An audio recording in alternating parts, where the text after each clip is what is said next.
Okay, the title of this message is Welcoming the Trumpet. Welcoming that trumpet, welcoming that last trump. We're going to be so happy when that last trump sounds and the world with all its evil influences are taken over by the wonderful Jesus Christ and his wonderful government. By the way, you notice that last scripture that Carl mentioned about the Holy Ones coming? Well, that would include us. I mean, all the people resurrected, like Moses, Daniel, and us little people, we'll be part of that group. Jesus is taking power. Righteousness will reign. It'll be wonderful, wonderful. And so if we want to be there celebrating that last trumpet, what we have to do now is stay with Christ. Of course, he will help us, so stay with him, but still. And meditation is going to be helpful. By meditation, I mean self-evaluation, thinking about our life, thinking about, say, the past year and other things that you think are specific to your life, thinking about our life and last year and saying things like, how am I doing in staying with Jesus Christ? In this fall holy day season, because, atonement represents the imprisonment of Satan. But Satan is still here. His influence is getting stronger. I hear things on television like churches having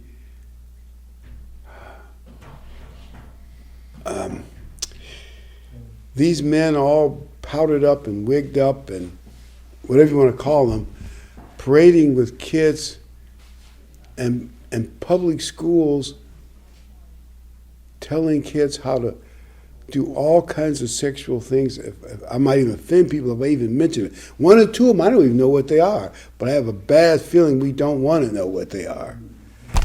And you're thinking, what? You could see Satan is turning up the influence. Public schools, at least left-wing churches. I could mention other things, but you get the general idea.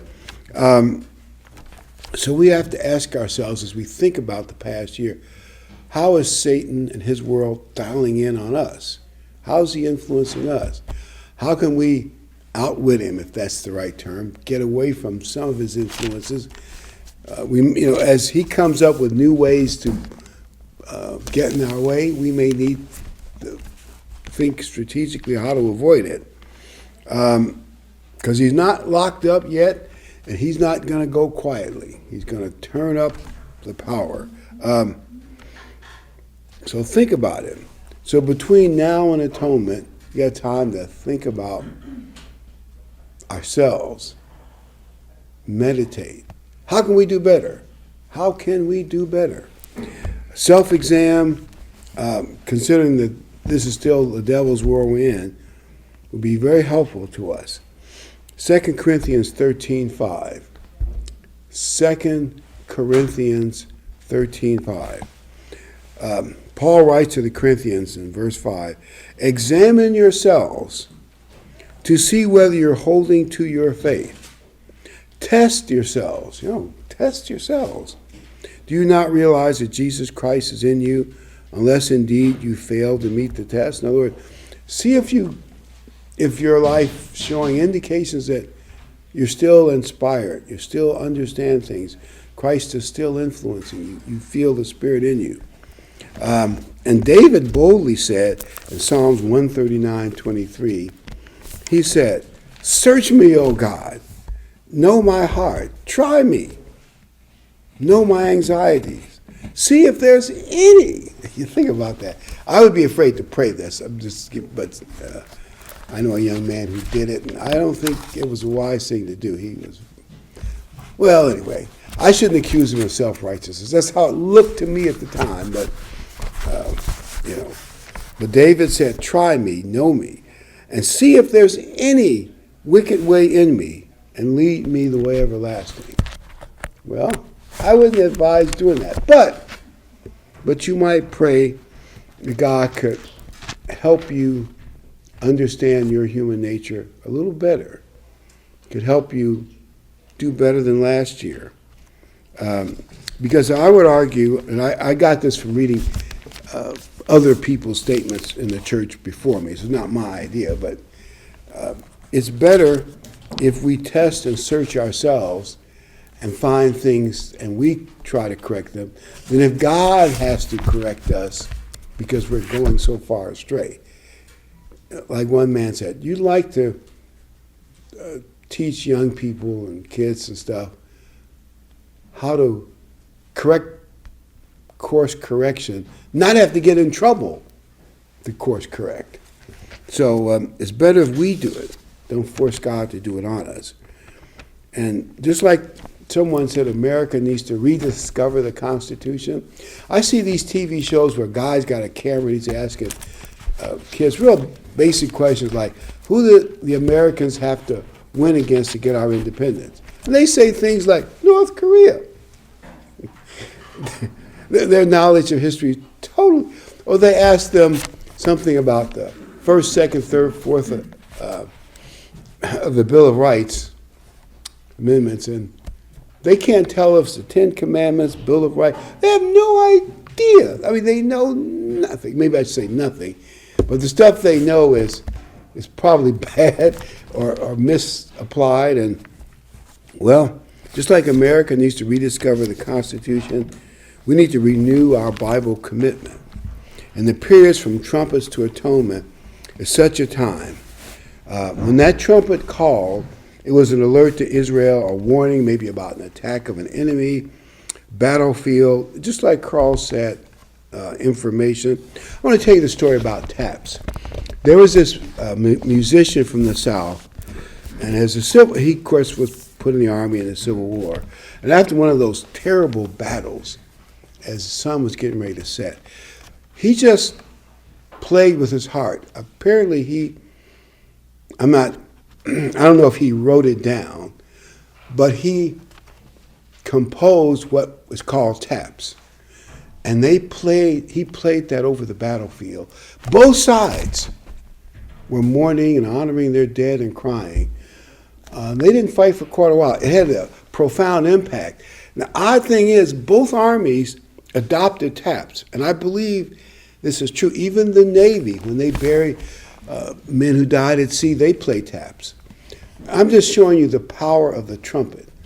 And they had priests with these big, long silver trumpets and the other horn trumpets that were part of that great blasting sound to Israel. And when that last trump sounds, just like with Israel, a great warning, it will warn the world that angry Jesus Christ is coming back, and he's going to smash the dictatorships and the evil governments, often called Babylon the Great, of this world. Well, we want to be happy when that time comes. He'll collect his saints, and we want to be a part of those saints. And if we do self-evaluation and act on things that we find we need to improve on, we can assure that we're going to be closer to Christ and that we will be there. Because people get lured back into the world all the time. Satan is a little more clever than we think he is. And I remember years ago when the church was bigger and everybody thought, oh, nothing ever happened to us. We know so much. We're so smart. A whole lot has happened in the last, is it 40 years, 50 years, whatever it is, 50 years, I guess. Satan is a lot more clever, and human nature, money is the thing that got a lot of people. But I won't get into that right now. Or popularity with the world. They want to be in with the right people in Hollywood and Pasadena. Those kind of thoughts can get you in trouble. And we will probably always be a small flock and out of the mainstream. Like a lot of the major Christian broadcast systems won't put our program on. They've been doing this for years because we don't accept the Trinity. And now we're having trouble with the big tech. And that doesn't totally shock me. Expect it. In a way, we're going to catch it from both sides. And you're going to say, how's that possible? It's Satan's world. He has influence on both sides, right and left. We just probably don't think of it that much. So we should pray, I'm not asking us to be like David and boldly say, God, if you can find anything wrong with me. Let's face it, we all know there's stuff wrong with us. God doesn't have to do anything, like really great search to find anything wrong with us. So I wouldn't ask that. But Jeremiah 10:23, I know, O Lord, that the way of man is not in himself, that is not in man who walks to direct his steps. You realize what Jeremiah, inspired by God, is saying? People are smart, and a lot smarter than we are, and you know what I mean. They're really clever and smart, and there are a lot of geniuses actually out there, quite a few. I bet a lot of them are right there in Carbondale, high IQ. But that doesn't mean people know how to live the right way, how to make good decisions, how to set up a good society, how to have good school systems that nurture our kids. By the way, would you believe it? The gay community is battling another branch about grooming kids. That's how crazy things have gotten. We're looking to the responsible gay population to save us. I'm not making any of this up because I haven't heard of it. You might not have heard of it yet, but I saw it on the, I forgot whose show I heard it on. That's how things are going down. People on their own, man cannot govern himself. Even if, say, that big group that meets in Davos, Switzerland, have all these great ideas about how the world should be run, even if they get total power and get things set up, it will not be the utopia they plan. It'll be some sort of empire with a negative, horrible underbelly that's evil. You'll see that in Revelation. It talks about Babylon the Great. People on their own cannot create utopia. The best we can hope for is a government that gives us the freedom to pursue happiness. They didn't promise happiness. They were smarter than that. To give you the individual freedom to pursue it. That's the best we can hope for. There will be no human paradise until Christ comes back. Remember when Christ said, you'll always have the poor with you? It turns out that was right. There have been kingdoms and fascism and communism and socialism and all kinds of in-between organizations and the best new government, new deals. But have they ever gotten rid of poverty, corruption, war, etc.? No, and they won't. Some governments are better than others. I certainly will admit that. But there will be no utopia, not totally, until Jesus Christ comes back. Verse 24, correct me, O Lord, but in just measure. And other translations might change that. I think it means don't be too hard. Be kind of soft or adjust it to my own weaknesses. This is Jeremiah 10:24. But in just measure, not in your anger, lest you bring me to nothing. Pour out your wrath upon the nations that know you not. In other words, but Jeremiah said, don't be too hard on me. And if we ask God to be gentle, he'll be gentle. Now, I have a short story to tell you, but it kind of makes a point. This short story is called Dog Mail. These two dogs are walking down the street. One dog says to the other, wait here a minute, I'm going to run across the street. He runs across the street, and he stands in front of this fire hydrant. He just stands there for a minute. Then he trots back to his partner on the other street, and the other one says, well, what was that all about? And the first dog says to the other one, I was just checking my messages. I was just checking my messages. Well, you're going to say, how am I going to use that story? Well, when we evaluate ourselves and think about the last year, what messages do we get? Probably be something like, we did okay, but we could do better. So think about how we could do a little better. Or the world is getting at me in different ways than it used to. How can I adapt? Or you may come up, your version of things may be a lot different. Well, I had to watch, spending too much time watching this or dealing with so-and-so because they drive me, whatever, you know what I'm saying. And everybody has to think in terms of what messages are you getting when you evaluate yourself and act on those messages.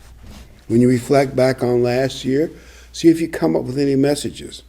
And most of all, look for things that are sucking us back into the world. Because maybe you need, I'm not going to answer that question, but maybe you decide what you need. How do we stay closer to God? Isaiah 66:2. How do we stay closer to God? Isaiah 66:2. All these things my hand has made, and so all these things are mine, says the Lord. But this is the man to whom I will look. So who is God going to look with favor on?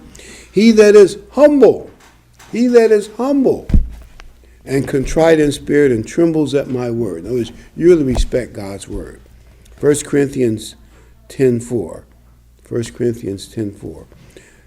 And all drank the same spiritual drink, for they drank of that spiritual rock that followed them, and that rock was Christ. In other words, Paul is saying, look at what happened to the Israelites when they refused to enter the promised land. Christ was with them all those years, but he wasn't pleased with them. So we should be humble and think about what we can learn from our mistakes and from the mistakes of the Israelites. Going on, the rest of verse 5 and 6, God was not well pleased, for their bodies were scattered in the wilderness. Now these things became our examples. And I think what Paul is saying, when you look at the many stories in the Old Testament, there are a lot of them, like Saul losing his humility and getting carried away with himself. There's just so many. Or 1 Samuel 8, where the Israelites says, we want to be like all the governments of the rest of the world. We don't want, be led by God himself and God's prophets. And God said, they're not really rejecting you. They're rejecting me. They want to get further away from God. And they did. And in some ways, that is part of Israel's problem, though, they also had a lot of bad governments made their situations worse. There are a lot of lessons you can get out of the Old Testament.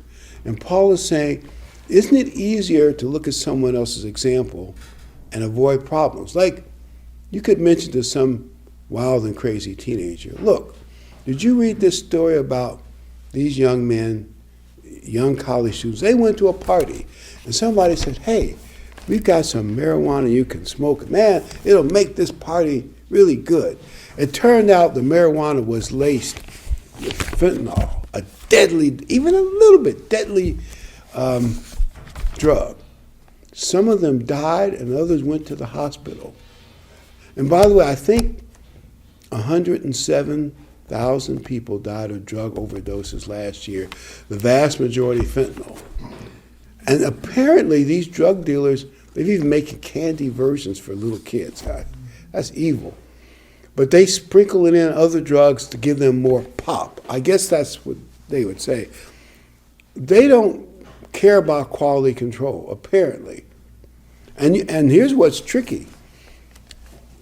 And you might tell a teenager this. You never know what dosage will either kill you, put you in over, or knock you for such a loop that you'll be totally addicted to that drug and your life is ruined. You got to have it, or you'll have the shakes. Because they always think, well, I'll party, take a little drugs, get high, have a good time, and everything goes back to normal. That's true of some people, but apparently your body's brain chemistry, etc., varies. You don't know if you're the one that's going to die. Well, you could tell the kid, well, be smart. When they offer you that bong or whatever they smoke that stuff in, you say, no, thank you. You're going to play it safe. Learn from somebody else's mistake so that you don't run the risk, because it could kill you. And I'm predicting they'll have more than 107,000 overdoses when, next year when they add up all the deaths this year, the way it's going, there's more fentanyl they're capturing. I could be wrong. No one can predict. A lot of times they don't even know for sure somebody died of a drug overdose.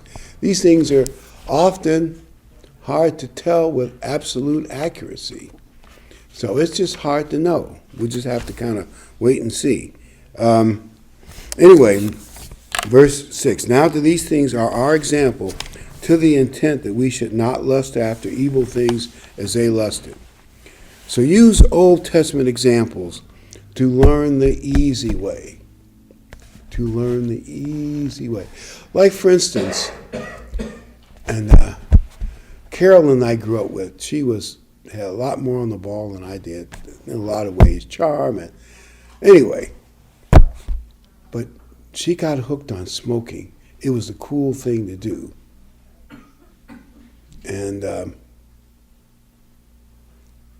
But she was small of stature, cute but small.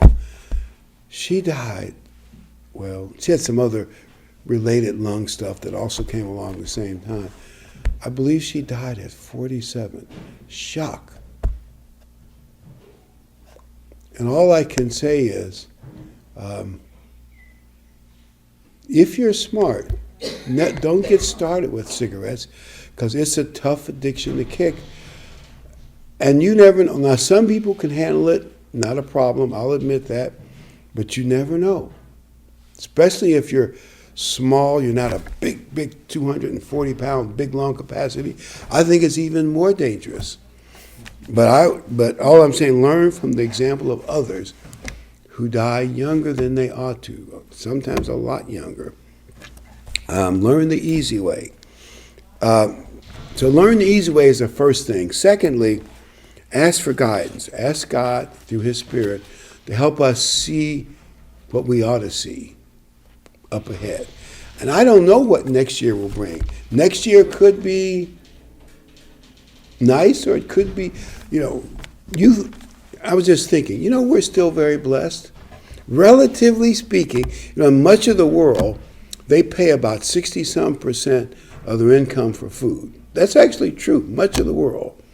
In America, I believe it's less than 20%. Because our food is relatively cheap.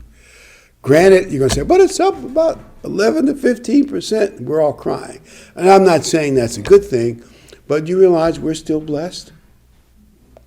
We should be thankful. We are still blessed. But the but I'm throwing in here is we don't know what the next year and a half will bring. I'm hearing all kind of rumors of a big global recession, food insecurity by next spring. I'm not saying any of that will happen. Huge energy spike prices, which affects fertilizer, which affects food prices. So I'm just saying we don't know what tricks the devil will come up with next year. He came up with a lot in 2020, so brace yourself. You want to be as close to Christ as you can. Third thing is, remember, it's better to be self-correcting and avoid God having to correct you as much as possible. Be self-correcting. Paul said in 1 Corinthians 11:31, he said, if you judge yourselves and search ourselves, it's better than if God has to do it. So now is a perfect time to do it. Learn the easy way to see bad examples and learn. Learn the easy way. So learn the easy ways, ask for God's guidance, and remember, self-correcting is better. My last few scriptures. By the way, remember the 10 virgins, Matthew 25? Half were asleep when that trumpet sounded, and they said, the bridegroom is coming! The bridegroom is coming! Half were asleep. So that could happen to us. Half were asleep. Revelation 3:8. I know your works. I've set before you an open door, no one can shut it, for you have a little strength. You've kept my word. In other words, you're still obeying all the Bibles, best you understand the application, Old Testament, New Testament, and not deny my name. The Jews keep the Bible, but they deny Jesus Christ. So we're doing both. We're keeping all the Bibles best we understand it, and we're honoring Christ as the true Messiah. Verse 9, and to know that I loved you because you keep my command, to persevere. That means hang on, like you got to hang on, persevere when times are tough. When the pressure is to go back to the world, the pressure is to roll over and go downstream and have fun with. I'm not saying that we don't have fun, but I think you know what I mean. Have more worldly fun because you want to just relax all restrictions. And of course, worldly fun has side effects. But anyway, you want to go back to the world. Christ says, persevere. I will also keep you from the hour of trial which shall come upon the whole world, to test those that dwell on the earth. And Carl read that scripture about, that we'll be safe. And here's what I would say. I think if we're with Christ long before the Great Tribulation comes, we'll be in places of safety. However God works the details out. And I'd say don't worry about how he's going to protect us, even where. Worry about whether we're close enough to Christ so we get protection. That's what we should worry about now. Where are we going to do it? Are we going to have to go to Petra? Are we going to have to go here? Do I have enough food saved up? I just wouldn't worry about it. Worry about staying close to God, and we'll be safe. And well, what about if we're chosen to be a heroic martyr?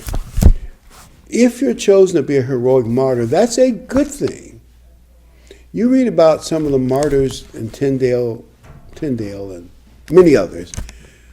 They went to martyrdom with such a positive attitude. I'm just guessing this. I don't know it for a fact, but I know I've written about some others. Imagine when Paul went and they sliced off his head behind Caesar's throne. I bet you Paul walked in there positive. He knew he was on his way to God's kingdom. And they claim that the martyrdom of the saints, at least in some cases, they handled it with such grace that people applauded, and other people got converted because of the way they handled martyrdom. So if you're chosen to be a heroic martyr, that's to your credit. Not that I'm volunteering. Don't get me wrong. I don't want to imply that. All I'm saying is we shouldn't worry about it. God's going to protect us, and probably a handful of people in the church who are worthy to be a heroic martyr will probably be chosen. Verse 11, behold, I'm coming quickly. Hold fast what you have, that no one takes your crown. Stay close to Christ and hold on to the truth tightly.